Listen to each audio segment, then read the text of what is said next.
राम राम दोस्तों। मैं अरुण कुमार डायरेक्ट वैदिक रेमेडी चैनल में एक बार फिर से आपका स्वागत करता हूं। दोस्तों, आज चर्चा करेंगे केतु ग्रह जब कुंडली के पंचम भाव में होते हैं तो क्या संकेत मिलते हैं। Understanding of Ketu in fifth house of horoscope. पंचम भाव को अगर हम समझे तो पंचम भाव होता है आर्ट एंड क्रिएटिविटी का, कला और रचनात्मकता। संतान का भी होता है, प्रेम संबंधों का भी होता है, स्टेज परफॉर्मेंसेज का भी होता है, ड्रामा, आर्ट। इसके अलावा पंचम भाव बुद्धि का होता है, इंटेलिजेंस का, आपकी निर्णय लेने की अक्षमता का। शिक्षा का केंद्रीय भाव होता है पंचम भाव। और पंचम भाव एनिसेंट टेक्स्ट को पढ़ना, प्राचीन धार्मिक ग्रंथों का ज्ञान लेना, मंत्र साधना, इनको भी रिप्रेजेंट करता है। राजनीतिक चर्चा, पॉलिटिकल डिस्कशंस का भी पंचम भाव होता है। इसके अलावा जो स्पेकुलेटिव बिजनेस होते हैं, मतलब ऐसे व्यवसाय जिसमें इन्वेस्टमेंट करने के बाद लॉस और प्रॉफिट का पहले से अंदाज़ा नहीं होता, उन नक्षत्रों का भी पंचम भाव होता है। जैसे सिनेमा, स्टॉक मार्केटिंग, जुआ, सट्टा, लॉटरी, फन एंटरटेनमेंट के जो नक्षत्र हैं ये भी पंचम भाव से देखे जाते हैं।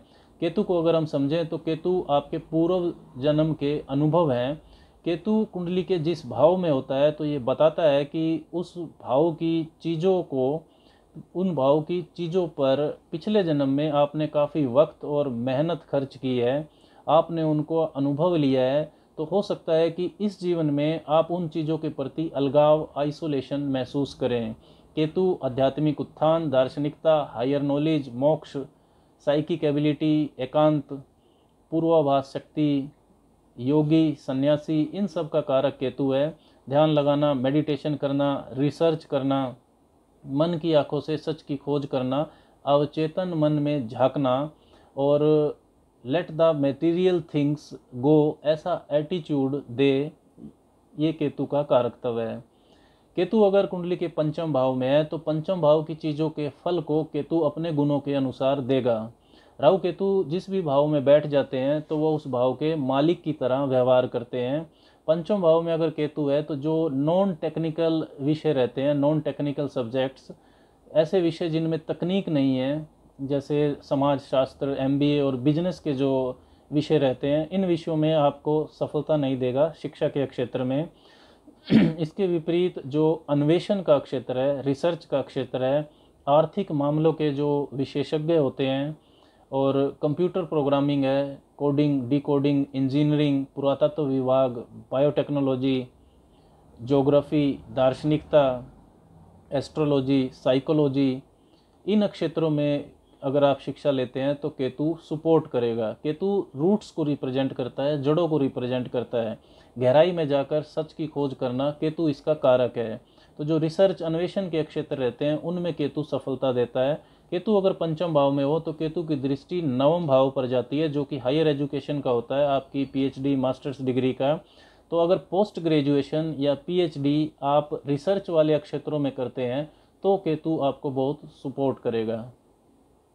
अगर केतु का डिस्पोजिटर, यानी केतु जिस राशि में बैठा है उस राशि का स्वामी अगर पीड़ित है, नीच है या शत्रु राशि में है या छठे, आठवें, 12वें भाव में चला गया है तो शिक्षा बीच में रुक सकती है, आप गलत विषयों का चुनाव कर सकते हैं। पंचम भाव में बैठे हुए केतु की दशा अंतरदशा में 15-20 साल तक की उम्र के जो बच्चे होते हैं वो अपने आप को अपने पेरेंट्स से, माता पिता से अलग महसूस कर सकते हैं। एक आइसोलेशन की फीलिंग उनके अंदर केतु देता है। केतु अगर पंचम भाव में है तो बच्चों के पोषण को लेकर आपके अंदर बहुत ज़्यादा उत्सुकता नहीं होगी, एक्साइटमेंट नहीं होगा, प्रॉपर प्लानिंग नहीं होगी। हो सकता है कि आपके बच्चे आपसे दूर रहें हॉस्टल या बोर्डिंग में, ऐसा भी संभव है। केतु का डिस्पोजिटर अगर नीच और पीड़ित है तभी पंचम भाव में बैठा हुआ केतु संतान प्राप्ति में बाधा देगा, संघर्ष देगा। महिलाओं में अबॉर्शंस, मिसकैरेजेस, सिजेरियन सेक्शन से बच्चे होना, ये सब संभव है अगर केतु का डिस्पोजिटर पीड़ित है तो। अगर पीड़ित नहीं है तो हो सकता है कि समस्या ना हो। पीड़ित केतु पंचम भाव में पेट के विचित्र रोग दे सकता है जिनका डायग्नोज होना बहुत मुश्किल होता है। केतु एक आउटकास्ट प्लेनेट है, समाज के नियम कानून को ना मानने वाला। तो आपका रोमांटिक पार्टनर दूसरे धर्म, जाति या कल्चर, दूसरी संस्कृति को मानने वाला हो सकता है, वहाँ भी भौतिक अटैचमेंट आप उस रोमांटिक पार्टनर के साथ लंबे समय तक कंटिन्यू नहीं कर पाएंगे।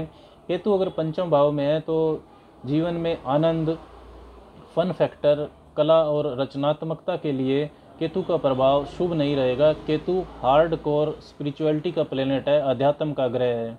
पंचम भाव आपकी बुद्धि, बुद्धिमत्ता, आप चीज़ों को कैसे एक्सप्रेस करते हैं, इन चीज़ों का भी होता है। अगर केतु शुभ है, उसका राशि स्वामी डिस्पोजिटर शुभ है, तो आपका एक्सप्रेशन ज़बरदस्त रहेगा। प्राचीन ग्रंथ, एनिसेंट टेक्स्ट, स्क्रिप्चर्स, मंत्र तंत्र का अच्छा ज्ञान होगा आपको, लोग आपसे बहुत प्रभावित होंगे। केतु की जो 7वीं दृष्टि है वो 11वें भाव पर जाती है, जहाँ पर राहु बैठा हुआ है। तो 11वां भाव होता है आपके लाभ का, इनकमिंग गेंस का, व्यावसायिक नेटवर्क सर्कल का। तो राहु वहाँ पर बैठकर आपको धन इकट्ठा करने, ऐसा व्यावसायिक नेटवर्क सर्कल बनाने में प्रेरणा देगा, बनाने के लिए जिससे आप धन कमा सकें। बड़ा नेटवर्क सर्कल बनाने की प्रेरणा देगा और हो सकता है कि आप काफ़ी धन और पैसा इकट्ठा भी कर लें। लेकिन पंचम भाव जो है फन का, एंजॉय का, आनंद का, वहाँ पर बैठा हुआ केतु अपनी दशा अंतरदशा में पैसा, शोहरत और नेटवर्क सर्कल से आपको डिटैच करेगा, आइसोलेट करेगा। जो भी आपका नेटवर्क सर्कल है, धन है, उसको एंजॉय आप नहीं करेंगे, क्योंकि केतु इन चीज़ों की परवाह नहीं करता है। उन चीज़ों से खुशी आप महसूस नहीं करेंगे।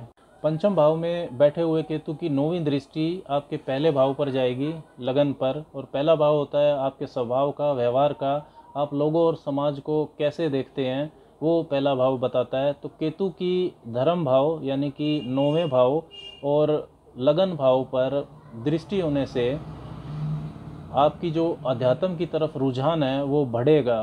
पंचम भाव में बैठा हुआ केतु पूरी जो धर्म की जो त्रिकोण होती है, पहला, 5वां और 9वां भाव धर्म त्रिकोण कहलाता है, वहाँ पर तीनों भावों को प्रभावित करेगा। तो पंचम भाव की जो चीज़ें हैं, शिक्षा, संतान को लेकर आप हमेशा प्रेशर महसूस करेंगे। कोई भी ग्रह जब लगन पर प्रभाव डालता है, लगन पर दृष्टि डालता है, तो जिन चीज़ों को वो रिप्रेजेंट करता है, जैसे केतु अगर पंचम भाव में है तो पंचम भाव की चीज़ों को लेकर वो ग्रह आपके ऊपर एक एक्स्ट्रा प्रेशर डालेगा, उस चीज़ को लेकर आप प्रेशर महसूस करेंगे। अगर केतु का राशि स्वामी मजबूत है तो आपका इकट्ठा किए हुए ज्ञान की वजह से समाज में आपकी पहचान बुद्धिजीवी की तरह हो सकती है। लेकिन केतु क्योंकि भौतिक जीवन का आलोचक है, तो केतु की दशा अंतरदशा में आप असंतुष्ट और अधूरापन महसूस जरूर करेंगे। आज के लिए बस इतना ही। राम राम।